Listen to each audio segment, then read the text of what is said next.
ये कहानी रीमा नाम की एक लड़की की है।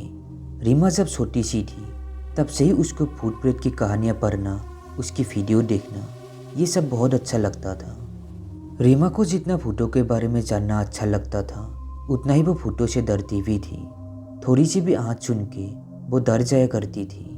ऐसे ही समय बीतता गया और देखते ही देखते रीमा शादी के लायक हो गई। रीमा के घर वालों ने उसके लिए एक अच्छा सा लड़का ढूंढा और उसकी शादी कर दी। रीमा शादी के बाद अपने ससुराल चली गई। वहाँ पे वो बहुत अच्छे से अपनी ज़िंदगी बिताने लगी। घर की स्थिति अच्छी नहीं थी। पैसों की कमी के कारण रीमा का पति उसे गांव में ही छोड़कर दूसरे शहर कमाने चला गया ताकि कुछ आमदनी हो सके और घर की स्थिति भी सही हो जाए। रीमा के पति का नाम संतोष था। संतोष बहुत काम करने लगा और शहर से पैसे गांव भेजने लगा। जब घर की स्थिति सामान्य हुई तो एक दिन रीमा ने संतोष को कहा कि मुझे भी शहर घूमना है, मुझे अपने पास ले चलो। संतोष ने अपने घर वालों से बात की। सब ने हाँ बोल दिया कि ठीक है, बहू भी कुछ समय शहर घूम लेगी। उसके बाद संतोष अपने ऑफिस से छुट्टी लेके गाँव आ गया, रीमा को अपने साथ ले जाने। शहर पहुँचने के बाद वो लोग एक किराए के मकान में रहने लगे। वहाँ पे और भी किराएदार रहते थे। वही रीमा की दोस्ती पड़ोस में रहने वाले सुमन नाम की एक लड़की से हुई।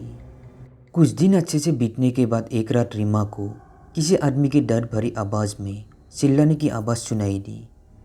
ये सुन के रीमा डर के मारे उठ गई और आसपास नज़र घुमाने लगी, लेकिन वहाँ पर कोई भी नहीं था। वो इसे वहम समझकर फिर से सो गई। उसके बाद हर रात ऐसा सिलसिला चलता रहा। फिर एक रात रीमा ने संतोष को ये बात बताई। संतोष ने इसे रीमा का वहम बता के इस बात को टाल दिया। एक रात संतोष काम के सिलसिले में बाहर गया हुआ था और रीमा उस रात अकेले सो रही थी। तभी अचानक उसके पलंग के पास एक परछाई आकर खड़ी हो गई और रीमा का नाम पुकारने लगी। रीमा घबरा कर जोर से चिल्लाई। रीमा की चीख सुनकर पड़ोस में रहने वाली उसकी सहेली सुमन दौड़कर उसके घर आ गई, लेकिन तब तक वो परछाई गायब हो चुकी थी। उसके दूसरी रात रीमा को सपने में वही परछाई दिखी।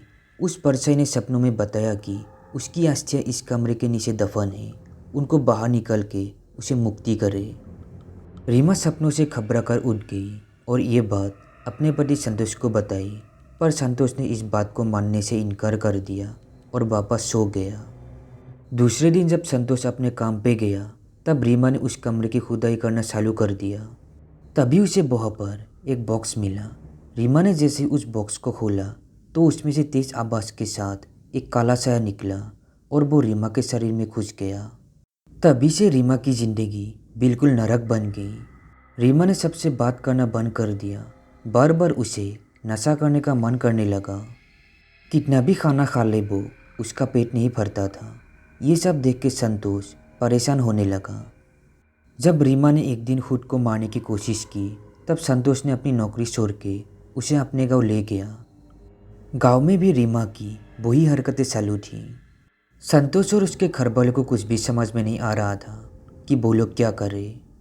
उसके बाद रीमा के सास ससुर को इस बात का अंदाज़ा हो गया था कि वो किसी भूत प्रेत के बस में है, इसलिए उन्होंने रीमा को दरगाह पे ले गए।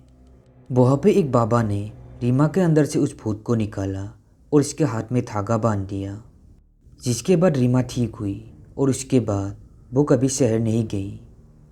अब संतोष भी अपने गांव में ही काम करने लगा। तो दोस्तों, हमारी आज की ये कहानी कैसी लगी कमेंट में ज़रूर बताना। अगर आपके पास भी ऐसी कोई कहानी है जो शेयर करना चाहते हैं, डिस्क्रिप्शन बॉक्स में मेरा ईमेल आईडी है, उस पर शेयर कर सकते हैं।